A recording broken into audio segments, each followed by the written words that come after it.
Alright guys, here it is. We're going to talk today about CyberPunk 2077 and their Nightwire that they just had about a week ago roughly. Again, sorry I'm late, but I wanted to do my due diligence and get you guys the most proper info that I could get and my honest opinions on what I saw.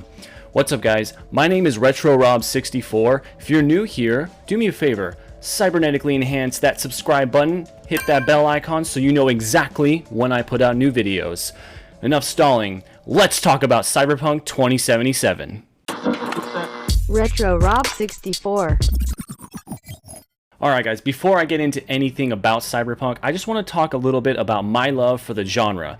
Now, I grew up with the Matrix films. I absolutely loved the setting of those films.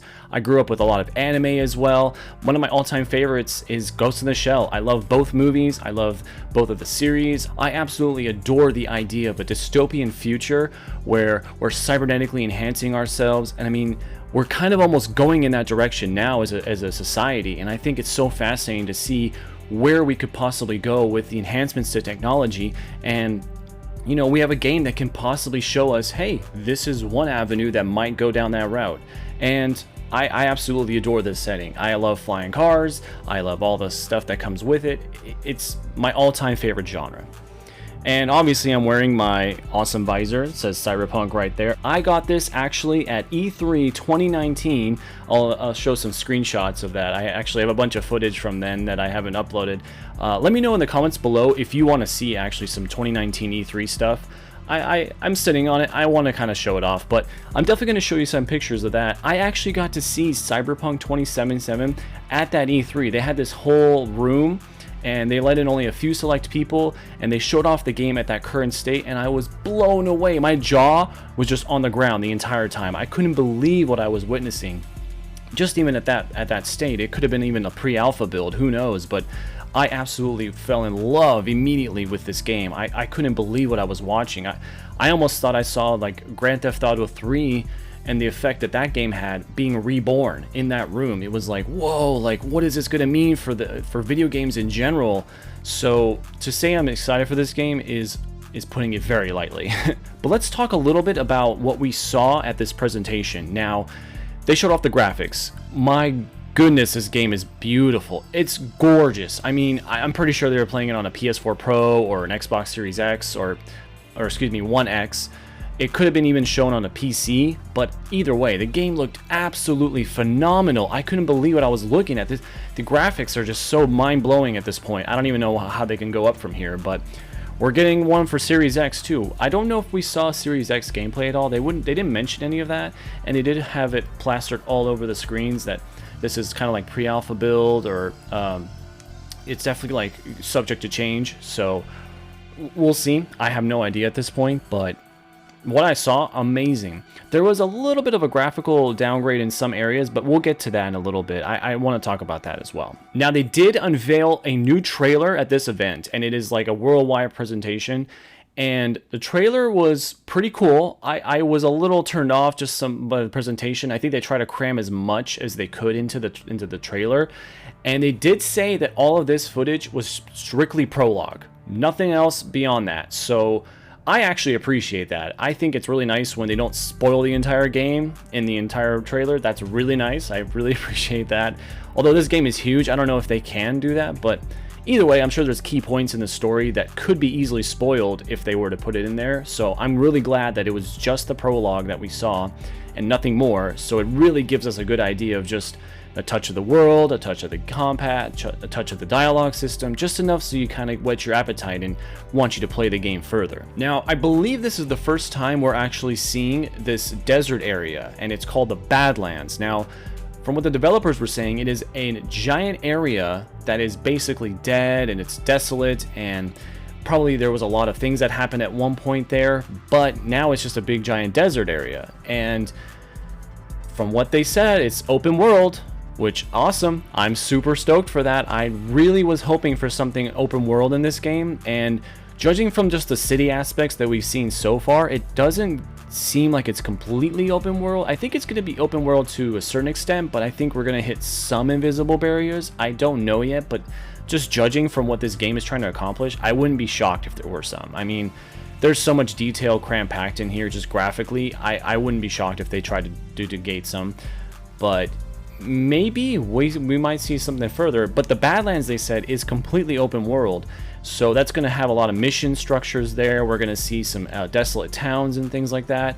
I'm almost thinking maybe like Fallout or that one game by Ubisoft, Rage. It was kind of like, it kind of gave me those kind of vibes, Rage 2 a little bit, just the desert areas. So, but the one thing I did want to talk about was the pop-in. Now, you can kind of see it in the gameplay. I'll try and link some here. There's actually some parts of the road that aren't completely developed quite yet. Just as you're driving through, it sort of loads in. That's what we call pop-in, and it's a little immersion breaking. I don't think it's necessarily a huge deal, but I did want to note it, and I did want to mention that I did see it. And I think if you notice things like that, I think the immersion is broken. But, you know, to each their own. Who knows? Maybe that's, you're just too in awe about what's going on around you, and I think for the most part people will feel that way. I hope that they kind of smooth out that pop-in. I hope. We'll see. I'm hoping with the Series X and the PlayStation 5, no pop-in. Like, that should be just flat out, right? Now, the developers took actually a decent amount of time discussing a new mechanic in the game, and that's called Brain Dance. Now, this is kind of akin to if you ever played Batman Arkham Asylum, and when Batman does his investigation mode, and he kind of switches his visor down, you can kind of take a look around and see where bullets, the trajectory came from, so you can kind of piece together a crime scene. This is kind of in that same vein, except on steroids. It's insane. Like, they were kind of talking about that you're going to be using this for missions. It's going to be used for kind of filling in some backstory, which I want to get into a little bit later on about character backstories, because my goodness, they're going crazy with this. But going back to Brain Dance, it's actually going to be a recording used from a person. Now, most of the recordings we're going to see, they said, were these kind of like black market ones where people have died, and we're looking through their memories to kind of piece together maybe how they died or why they died, and to see maybe who they killed them or whatnot.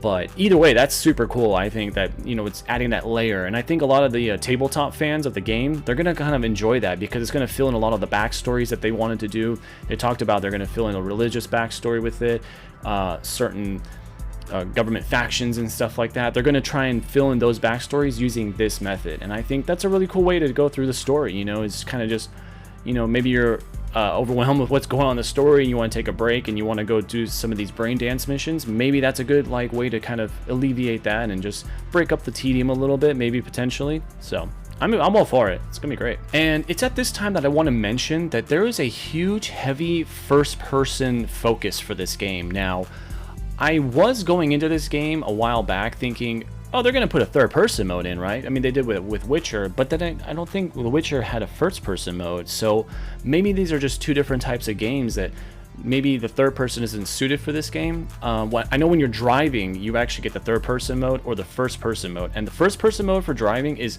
unbelievable. I mean, Gran Turismo, take notes, man. This is literally how you do a first-person mode. I'm just kidding. I'm sure you guys do a good job, but I mean, the detail and the amount of like crazy like amounts of stuff in the dashboard that you can see just from sitting in the car and being able to drive from that point, unbelievable. But you can also do third person while you're driving, you know, kind of like Grand Theft Auto in that sense. And I think they took a lot of heavy influence from that. But I'm also wondering if you can do third person like combat. You know, that'd be interesting to see if, you know, you can just do like a straight melee build and then just go with your double-armed katana things and just start going after people, and you can do it in third person or even over the shoulder or something. I'd be interested to see if they sort of implement that. Maybe that's not shown quite yet. That's gonna be like a big reveal like a day before or during like a review or something. That'd be really cool. I would hope they put something in like that, but we'll see. What I've seen so far, the heavy first-person focus tells me that they really want to tell this narrative. There was even a scene where, like, I think V, the guy that you play as, or the girl, pukes, and I think that's intentional. Like, you're meant to feel this story. Like, you're meant to think you're the one cybernetically enhanced. You're the one going through V's story. And I think there's a specific reason why they want to do first person just for that alone. Also, something to note, I have been looking through a lot of the trailers and gameplay, and if you pause the video or if you're just watching and you happen to look around at like a static image, like when you're in first person mode, you'll kind of see this like sort of blurriness towards the edges of the screen. I think that's to mimic like the actual eye. Now, I think this is a design choice, and I think it's a very specific choice, and I'm wondering if, because they're focusing so heavily on the first person mode, they want to do this kind of, you know, you're really focused in on what's going on in the center of the screen, and you're really shocked when something comes in your peripheral, because maybe V doesn't have the best peripheral vision. I don't know. Maybe you can get a mod that enhances your field of view so that you're perfectly in tune with everything going on. I don't know, but I think it's really specifically interesting that if you look at the sides of the screen and they're kind of blurry, and I think there's something to that, but we'll have to wait and see. So we did touch a little bit on the fact that they're doing a lot of these heavy backstories for these characters and during the brain dance session, and I think they're going to try and do this with every character. From what they sounded like they were talking about, it reminded me a lot of when I went to college. I got my degree in theater, and I would do a lot of character development, and from what it sounded like, the developers went into almost every single character in the game and just gave them a backstory, gave them an idea of where they came from, and you're going to sort of get that from their subtle dialogue, things like that. I saw there was a couple of twins, and they kind of mentioned like where, you know, how they got to where they are now. Just very few lines just to kind of give you that subtle idea of, oh, these guys have a story. And it's so interesting because maybe you don't thumb through that dialogue so quickly. Maybe you actually sit down and you go, wow, like that's how these guys got to this point. That's amazing. I love this kind of stuff. It creates such a great world to explore. And they're really going heavy duty into this. They actually showed a part where one of the developers had like a notebook, and he's the quest designer. He's the lead quest designer. And it's all these like notes that are scribbled out and everything. Like he just kind of held it up and he just was all scribbled out. All these ideas he probably had for quests or characters. And I'm assuming they're all squiggled out because they made it into the game. So it's like, cool, got that one, check mark down.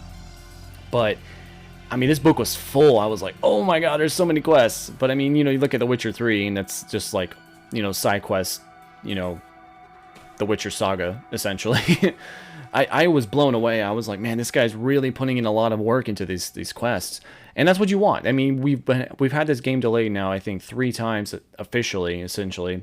And I think there's a reason. There's a good point to it now. We definitely see these guys are putting a ton of work in, and these backstories, I'm excited to go through every story. I mean, I'm probably going to put like 200 to 300 hours into this game. I'm already calling it. And at this point, they kind of wanted to talk about the Ripper docks. Now, these are going to be kind of upgrade stations, if you wanted to think of it that way. They're people. They're, you know, cybernetically enhanced themselves. They're going to cybernetically enhance you for whatever task you may need, or just to develop your character.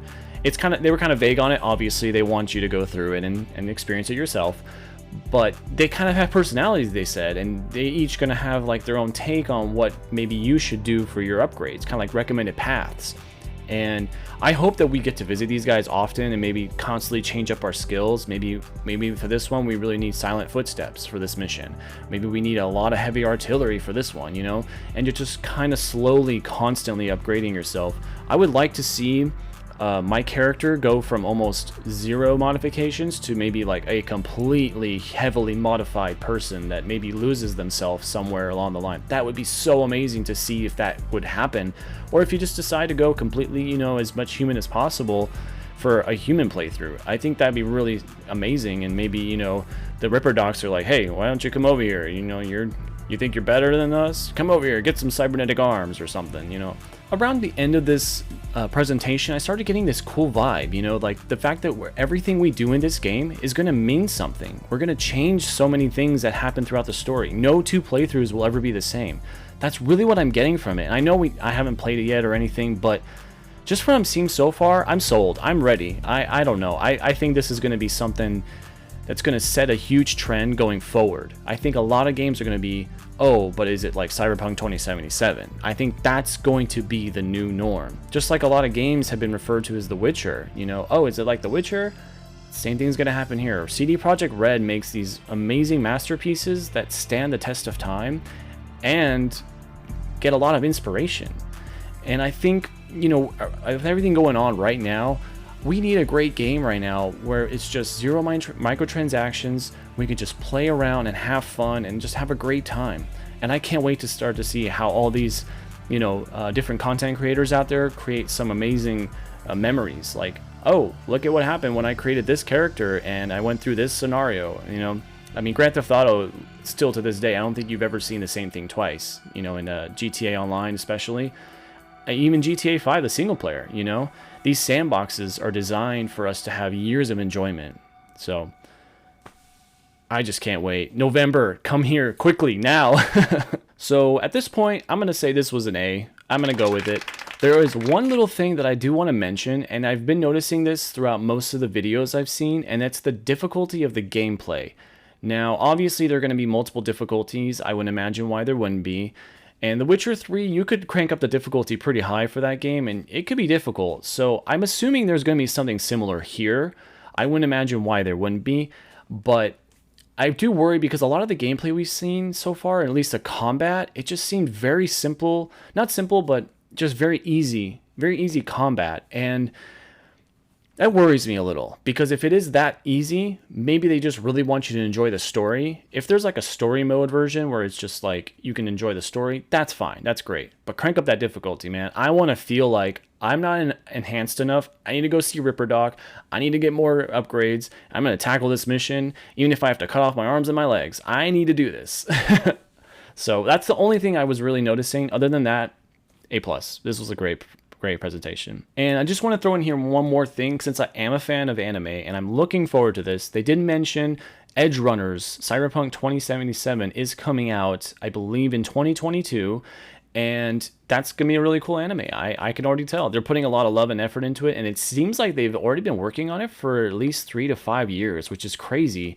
I don't know what the actual runtime usually for development for anime is these days, but I think they're putting a lot of work into this one. So we can look forward to that. It's going to be on Netflix in 2022. No exact month yet or anything, but we can expect it, you know, around 2021. I'd say a little bit of a teaser trailer or something. Alright guys, that's going to do it for today's video. I can't wait for November 19th. This game is going to blow so many records. It's going to do so well. I am already calling it.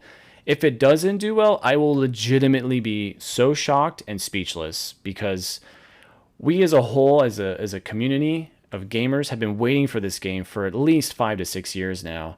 And every time I've seen the game, I get more and more excited. And I think at this point, something would have already triggered me to the point of, it's probably not going to be that great. This game, no, it's going to be great. I'm already calling it. Day one purchase, yeah, definitely happening. All right, guys. Well, if you enjoyed this video, please do me a favor. Hit that subscribe button, flick that bell icon so you know exactly when I put up new videos. Thank you so much for watching. Do me a huge favor. Go follow me on Twitter, if you don't mind. I have 1 follower. I would love to get a few more followers on Twitter. I'll leave all the stuff down here if you want to take a look at like my channel on Twitter. You can go follow me there. I post a bunch of news updates on there, some stuff that doesn't make it into the videos, so some extra things that you may not know about. As always, guys, have a wonderful day, and I'll see you next time. Cyberpunk 2077. Game of the year? Game of the year. If it comes out this year, I mean, this fiscal year, then it's game of the year, you know? It's gotta be. It's gotta be game of the year. It's gotta be.